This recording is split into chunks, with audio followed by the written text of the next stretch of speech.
15 से जायद फवाइद इन इज्तिमात में शिरकत के हैं।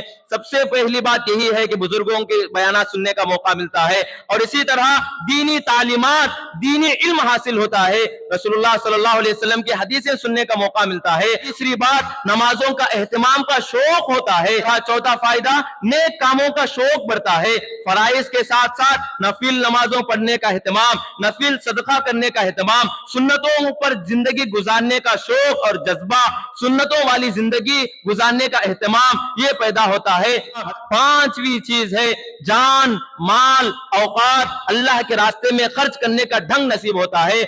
छठवीं चीज है दीनी माहौल का मिलना।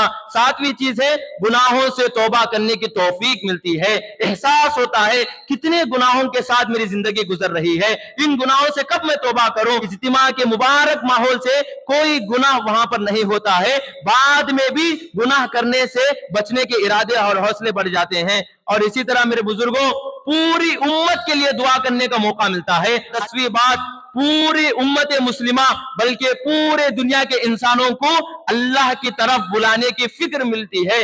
इंसानों को अल्लाह से मिलाने का जज्बा, दावत और तबलीग करने की फिक्र और इसका एहसास बढ़ जाता है। 11वीं चीज है दीन के रास्ते में मुशक्कत बर्दाश्त करना और उस दीन के रास्ते में मुशक्कत बर्दाश्त करने के फजाइल उसके सुनने के मौके मिलते हैं। और इसी तरह इस इज्तिमा के बरकत और इन अनवारात ये सब हमारी जिंदगियों में हासिल होते हैं।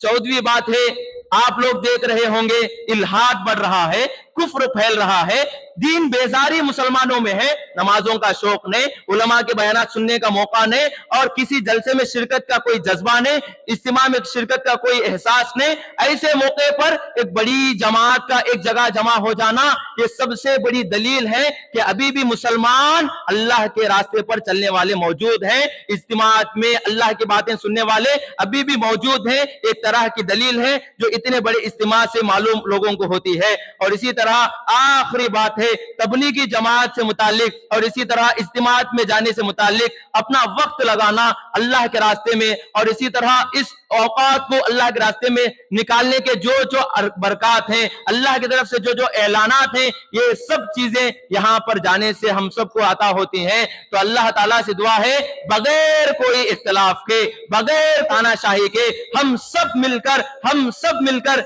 इज्तिमा को कामयाब करने की कोशिश करें। हम सब मिलकर इज्तिमा में जाने वाले बने।